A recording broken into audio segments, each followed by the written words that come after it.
As Lena said, I'm going to investigate or tell you more about an evaluation project I did on a project that's called Marine Development in Bohuslän, that basically aimed at supporting small entrepreneurial businesses, initially only on blue entrepreneurship, so marine related firms, but it widened and became more firms that were located in the coastal municipalities of Bohuslän. So as Lena said, I'm a PhD in innovation, entrepreneurship, and management of intellectual property at the School of Business, Economics and Law, and also a researcher at the Unit for Innovation and Entrepreneurship at the University of Gothenburg. I'm also affiliated to both the Center for Sea and Society and the Center on Knowledge Intensive Innovation Ecosystems. And I recently defended my thesis in January 2021. And I previously worked as a business coach at a large university incubator. And the university incubator basically helps people that want to commercialize or realize their business ideas into a valid product or actually a valid firm. So I worked with coaching, or rather business coaching, in a previous position. And my research focus is mainly on the role of universities in society, sustainable knowledge intensive ecosystems and firms, which is related to that, commercialization of science, which is very much related to that, and incubators and growth, as well as blue economy transformation, which is also related to that. So I have a strong focus and interest in how universities interact with society in different ways, and also in firm survival and growth. And as you can see, this is two examples. One is my dissertation, and one is a recent publication, which is in Swedish, but it's quite a good summary of what the unit for innovation and entrepreneurship does actually. So it's a summary of the recent research from that unit. Okay, so the project, like I said, is the Maritime Development in Bohuslän, focus on providing business support to local marine entrepreneurs in the form of coaching.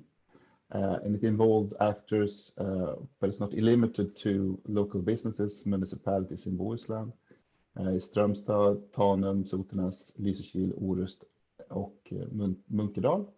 The knowledge intensive ecosystem in West Sweden, example for that would be Almi or Innovatum, the Swedish Agency for Economic and Regional Growth, and the University of Gothenburg. So the business support in this project consists of 7 so-called sprints, sprints 0 to 6. These sprints and the participating entrepreneurs are the focus of today's talk, with 2 main questions guiding the talk. How have businesses in the maritime sector managed during the pandemic? And especially, can coaching actually help grow blue businesses? I will also relate to the sustainability goals, and as well try to showcase that these types of academic engagement or interaction with society can lead to research outcomes as well. Okay, so if we start by explaining what sprints are, well, they'll focus coaching with entrepreneurs in the form of one-to-one coaching, group coaching, and access to digital coaching tools.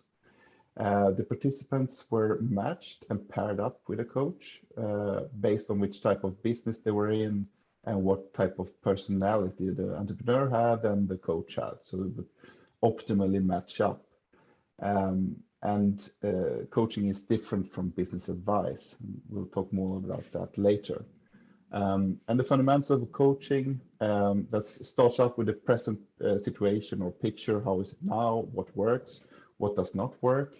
How do the entrepreneur do things today? and then they talk about what goal situation or what goals the entrepreneur have, or ideal picture of the future. And coaching is then focused on trying to achieve this greater goal by dividing it into manageable tasks. And the data used to evaluate this project comes from 4 separate and different sources that combined gives us a very good picture of what happened in this project.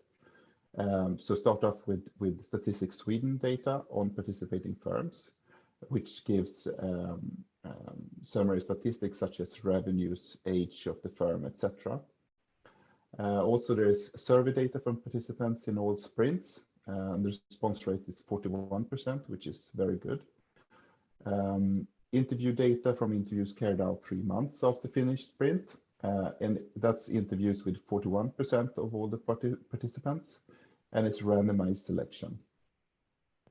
And then we have interview data with interviews carried out 1 to 1.5 years after the finished sprint, and that covers 38% of participants in sprints 0 and 1. And it's also a randomized sample.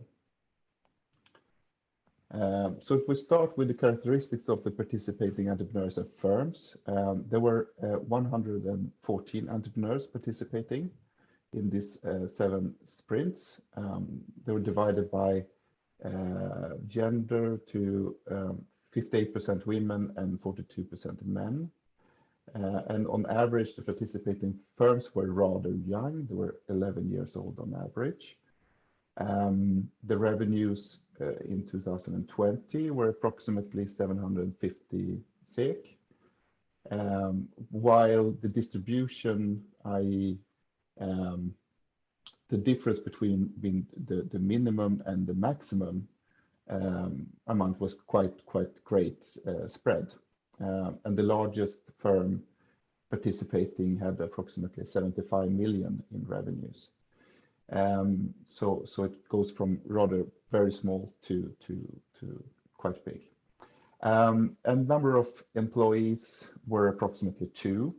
And again, the largest were approximately 35, which is substantially more. And the participating firms operated in a broad spectrum of industries. The most common industries were grocery stores, manufacturing, wholesale, consultancy, restaurants and hotels. And then there was a lot of specialized blue businesses, which came in as a lower result, but aggregated there are quite a few in the sample. So there's businesses in fish agriculture, boats, saltwater fishing, mollusks, and such. And as I said previously, it was aimed at marine entrepreneurs, but it was broadened, and it contains entrepreneurs and businesses located in the coastal municipalities of Bohuslän, with a focus on new and nascent entrepreneurs and firms. So the overall experiences of the participants is quite a very positive picture is emerged from the surveys, where participants generally are very satisfied. In the interviews, though, they become less satisfied, but they're still very satisfied or satisfied. But there's more nuance in this, and some complaints about what type of support they got and the outcomes and so on came up in the interviews. So it became a more nuanced or colorful data to work with. And from the interviews conducted a year after sprint, basically the positive experiences were confirmed, and it did seem that the coaching actually had some kind of positive direct effects on these firms. And we'll talk more about that later. So if we go to the participants' impression, on average, the entrepreneurs attended 3.5 sessions out of 5 in total. So it was quite a short sprint, but it was time between these sessions, and the entrepreneurs were supposed to carry out certain tasks and missions during these labs. And the willingness to pay for a coaching session in the future was on average 500 SEK, which basically means that the entrepreneurs were asked if they're going to undergo some kind of coaching in the future, how much would they be willing to pay for it? And as we can see, 500 SEK is not really covering the actual expense of undertaking coaching activity. And the entrepreneurs would strongly recommend others to undergo coaching. The coaching sessions had a substantial importance for their business and a very high importance on a personal level. So there was some discrepancy here that although it was very important for the business, they seem to think, they actually thought that personal development was a more substantial goal or outcome of this coaching. And the competency of the coaches were deemed to be very high. Most were very satisfied with their coach. If we go to this question a little bit more here, how would you rate the importance of coaching for your business? We can see that the distribution is a bit uneven with an outlier on the left. If we look at the gray box on top, and you can see I don't know if you can see it, but it's a red line in the middle of the lines here, or in the start of the box, and that indicates the mean. Most entrepreneurs were actually quite satisfied or thought this was kind of important to very important for their business. And the same goes with recommend to others, though to a less degree.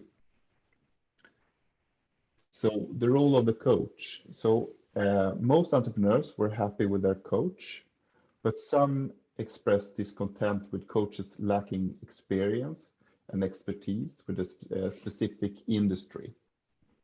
Some entrepreneurs expressed uncertainty as to what coaching actually meant, and if more business type advice would have been better. So more concrete advice, help with sales or marketing, or actually like consultancy services. And 1 to 1.5 years after having participated in Sprint 0 and 1, several of the entrepreneurs have actually hired a coach again, which implies that coaching suited some entrepreneurs more than others, and some were actually willing to invest in more coaching. So if we go to the benefit of coaching, the coaching company in their coaching or digital tool, they actually measured entrepreneurs going in and entrepreneurs having finished. And here I have a quick calculation of the difference between those values. And the top 4 type of metrics that the participants rated as very important to them were, for example, goal clarity, which kind of makes sense since that's the basis of coaching. So we talk about goals and talk about how to reach them. And on average, this increased by 11% from initially taking the test to the exit test. And if we look at direct outcomes, the firms have hired approximately 14 people as a direct result of coaching. And no difference in satisfaction between Sprint 0 and 1, despite different coaching companies, which indicate perhaps that coaching in itself is more important than the individual coach. So if we look at the impact of the pandemic on the participating firms, we see a nuanced picture of how the pandemic have impacted participating firms. And we can see that approximately 1/3 of the firms have been negatively impacted. and actually had to fire people or reduce costs in other ways. We did not record or see any bankruptcies from these firms, but that's still a bit uncertain. Approximately 1/3 had not been affected at all, or very small effects, and approximately 1/3 actually increased their operations due to the effects of the pandemic.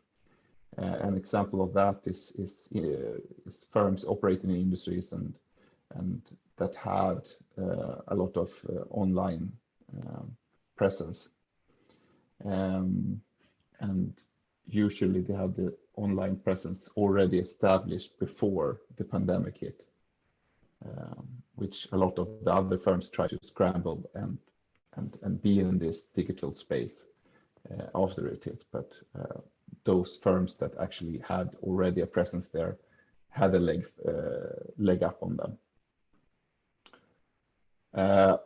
So the pandemic also impacted the project in itself. The project launched just before the pandemic, and only the first sprint, sprint 0, consisted of in-person meetings, and was in fact before the pandemic was declared. And the activities did not really change in any major way. Just the mean of communication or the mean of meeting each other changed. And the rest of the coaching sessions and sprints were conducted online. Again, there was no difference in satisfaction between sprint 0 and 1. I don't know if we can do any conclusions regarding this, but the coaching company also provided an online coaching tool, which a lot of the participants chose to use and appreciated. So in summary, there's much variety in what type of industry the participating firms operate in. While most firms were small and relatively young, the entrepreneurs were happy with the sprints, while there were disagreeing views on the type of support activity, if it was supposed to be coaching or a more advice type support, and also if the money for the project actually could have been spent on more direct action, like taking in a consultancy, doing a specific tasks for the entrepreneur or the firm. And the entrepreneurs think that coaching had a positive effect on their business, but that it actually affected their personal development more. And they would be willing to pay approximately 500 SEK for a coaching session in the future, which is below what it actually cost. And the pandemic affected businesses differently. About a third positive, third negative, and third unaffected. And the main similarity between those firms that increased their sales were an online presence before the pandemic hit. So if we're going to link this project to the UN's sustainability goals, the project, if we look at the left here, the project started off with the goal of supporting local marine businesses in developing their businesses and developing their entrepreneurial skill set while doing so.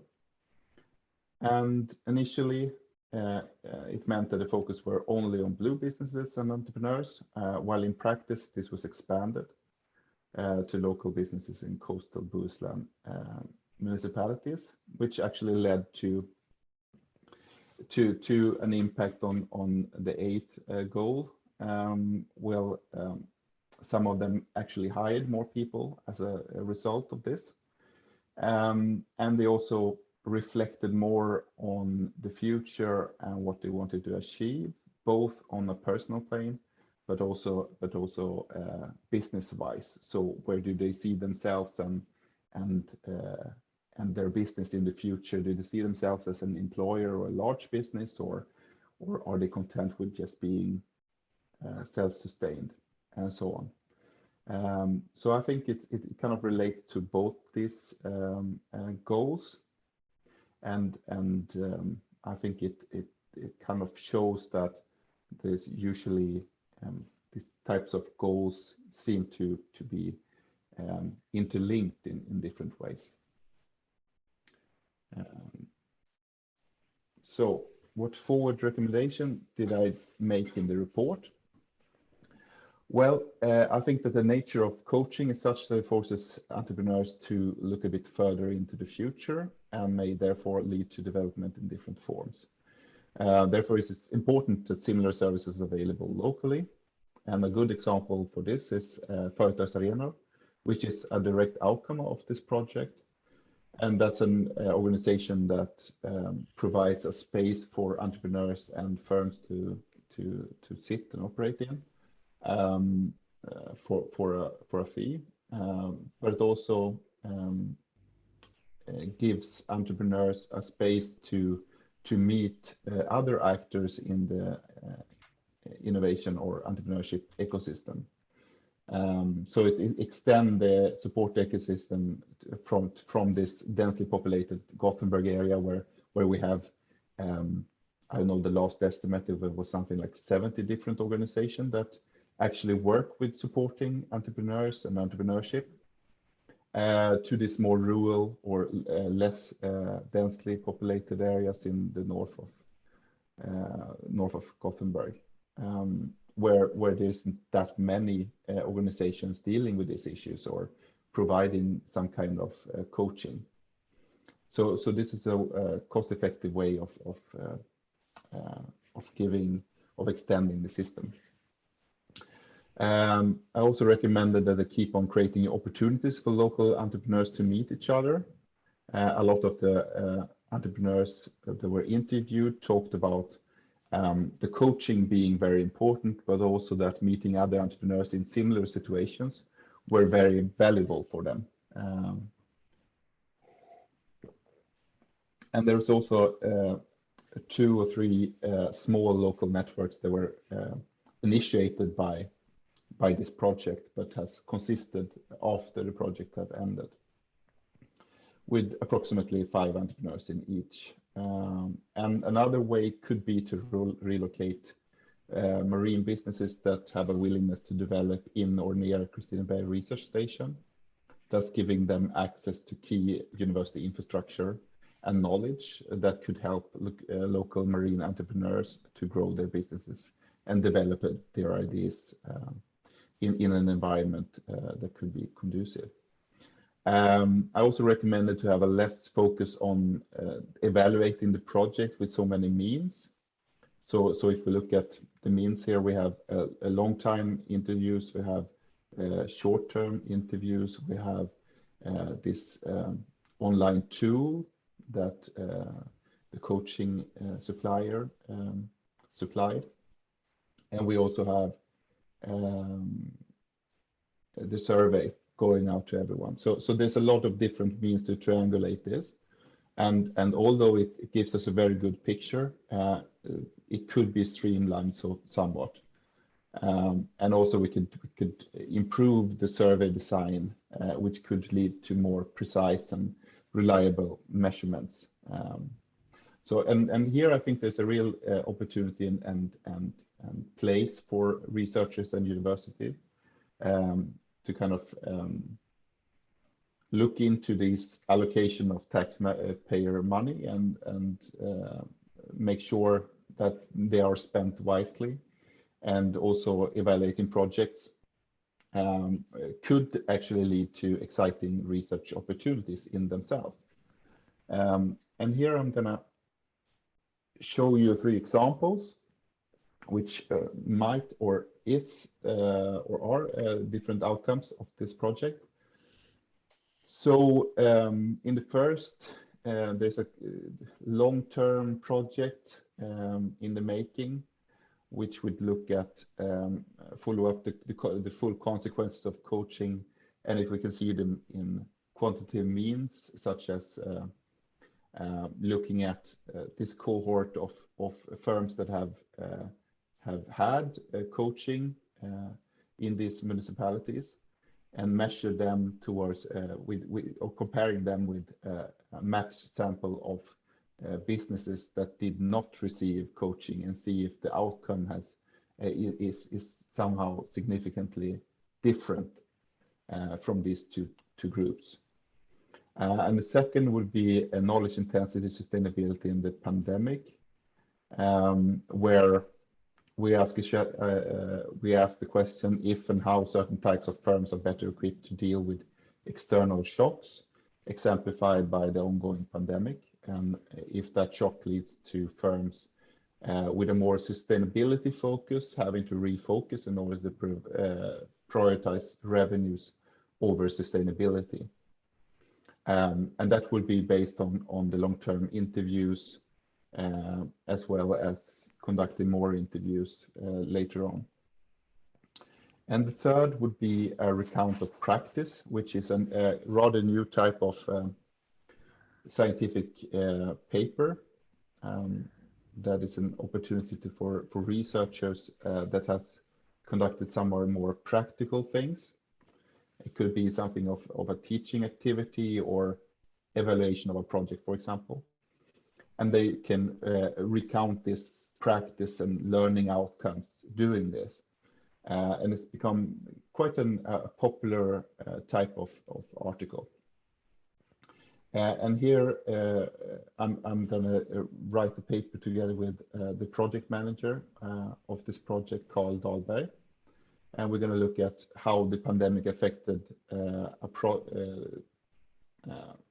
that's not the title, but basically it will look into how the pandemic affected both the project and the firms participating, and would be from two viewpoints, both from Carl's as a project manager who followed the project from start to finish, and me, a researcher that evaluated the project, and I came in just in the last few months. All right, so this is my contact information, and I'm happy to also try to address questions that could, yeah. So I will just leave you with that, and thank you.